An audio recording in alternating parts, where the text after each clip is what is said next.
तो दोस्तों आज के वीडियो में हम यह जानेंगे कि एक लॉट जब हम बेच देते हैं, फार्म खाली हो जाता है, उसके बाद चिक्स आने तक की तैयारी में क्या क्या करना पड़ता है। चलिए करते हैं वीडियो स्टार्ट। नमस्कार दोस्तों, मैं हूं महसूस कुरैशी, मध्य प्रदेश के सिवनी जिले से। आप देख रहे हैं आपका अपना यूट्यूब चैनल देसी मुर्गी पालन। पहला लॉट निकलने के बाद लगभग हमने एक सप्ताह तक फार्म को खाली रखा। इस बीच में सारे बिछावन को 200 मीटर की दूरी पर ले जाकर फेंका, पूरे फार्म की साफ सफाई की, पूरे फीडर, डिंकर, लाइट और सारी चीज़ें निकाल के फार्म के बाहर की। उसके बाद हमें करना था अपने फार्म की साफ़ सफाई। तो मैं आपको लिए चलता हूँ सफाई से लेकर चूज़े डालते तक का कंप्लीट पहले दिन के वीडियो की जानकारी, या एक लॉट ख़त्म होने के बाद दूसरे लॉट तक पहुँचने की जानकारी।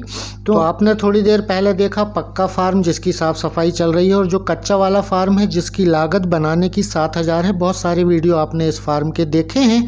यह फार्म भी खाली हो गया है। इसका भी बिछावन जो भूसा था उसको अलग कर दिया गया है, और मैंने सारी मुर्गी अपने दोस्त को दे चुका है। पहले के वीडियो में आपने देख चुका है। तो इसको हमने अब बना लिया है स्टोर रूम, और स्टोर रूम में हम सारी जो एक्स्ट्रा सामग्री फार्म में होती हैं वह रखने का इस पर हम काम करेंगे। तो अभी फ्री रेंज फार्मिंग फ़िलहाल हमारी बंद है। ये फ्री रेंज एरिया हमारा खाली पड़ा हुआ है। इसके बाद हमें अभी नया लॉट डालना है। तो नया लॉट डालने के लिए हमें फार्म की साफ़ सफाई करना था। तो आप देख रहे हैं कि जो भी फार्म पर रहते हैं उनके बिस्तर वगैरह सब बाहर हैं। फीडर, डिंकर मैंने सब बाहर रखवाया है। ये सब डिसइंफेक्टेड होंगे, धुलेंगे। आप देखिएगा स्क्रीन के सामने बहुत सारे फीडर, डिंकर जो भी हमारे लॉट में पालने में लगते हैं। ये देखिए स्टैंड है, चिक गार्ड रखा हुआ है, और उसके आगे आप देखिए फीडर, डिंकर रखे हुए हैं, और जितने लाइट और बल्ब हम इस्तेमाल लेते हैं ये भी रखे हुए हैं। ये सारे धुलेंगे, डिसइंफेक्टेड होंगे, उसके बाद ही फार्म पर हम इनको इस्तेमाल करेंगे। इसी बीच में हमारी साफ़ सफाई चलते रहेगी। पूरा फार्म ऊपर नीचे से धुलेगा, छत भी धुलेगी, दीवारें भी धुलेंगी, और पूरी सामग्री जो इस फार्म में इस्तेमाल की गई है पहले लॉट में, ये सारी चीज़ें धुलने के बाद इनको डिसइंफेक्टेड करेंगे, तभी हम दूसरे लॉट में इस्तेमाल में लेंगे। बहुत सारी बीमारियां ऐसी हैं, अगर आपके पहले लॉट में थी तो दूसरे लॉट में भी आती हैं, इसलिए 7 दिन का फ़र्क रखना पड़ता है। और उस लॉट में जो भी चीज़ें इस्तेमाल की जाती हैं उनको डिसइंफेक्टेड करके साफ धुलाई की जाती है।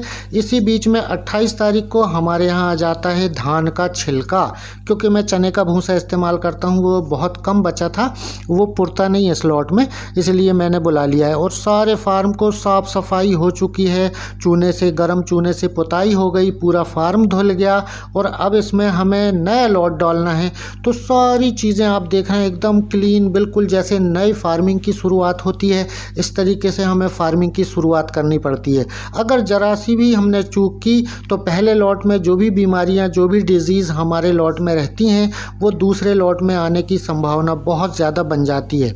और 28 तारीख को हमारे यहाँ बहुत बारिश भी हुई। तो आप देख रहे हैं हमारा फ्री रेंज एरिया, यहाँ पर पानी भरा हुआ है, तो बहुत ज़्यादा सर्दी है, ठंड है। इसके बाद भी हम लॉट डाल रहे हैं, आप इसी वीडियो में देखेंगे चूज़े आकर छोड़ते तक। तो 28 तारीख को हमने क्या किया, हमने पूरे फार्म की साफ़ सफाई करके भूसा बिछा लिया।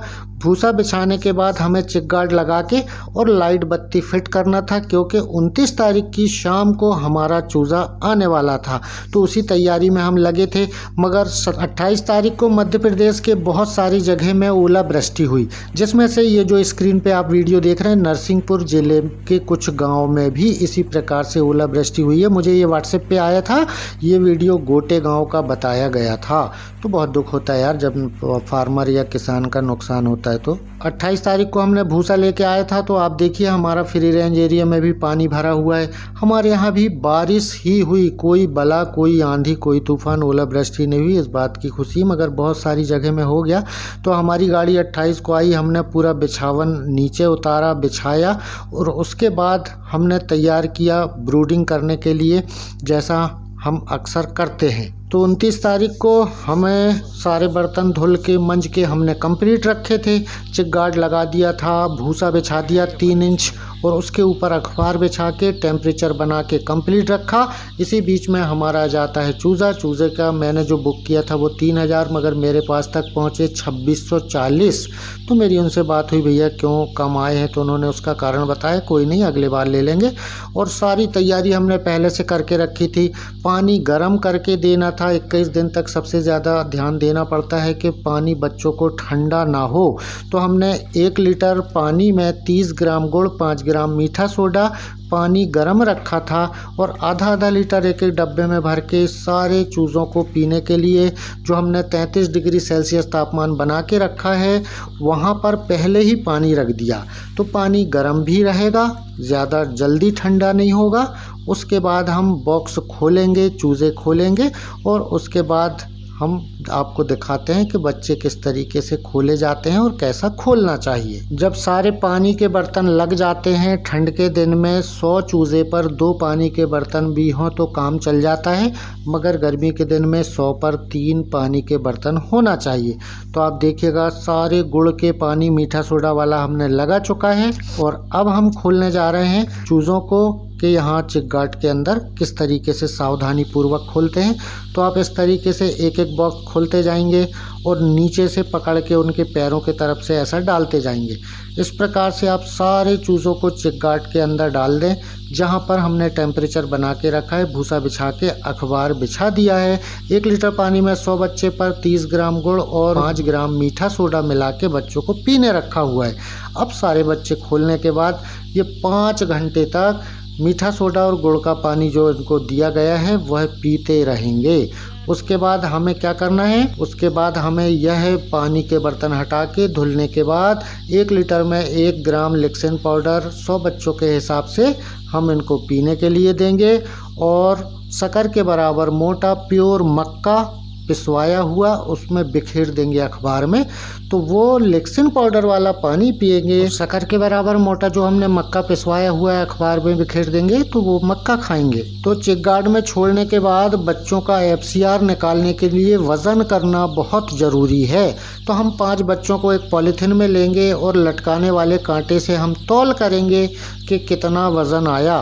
तो हमने 5 चूज़े पॉलीथीन में भरा और उनको तौला।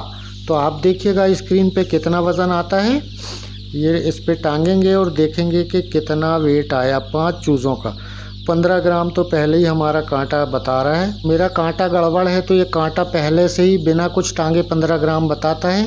तो ये 210 ग्राम 5 बच्चों का वज़न आया। 15 ग्राम ऑलरेडी कांटा ख़राब होने के कारण पहले से ही बता रहा था।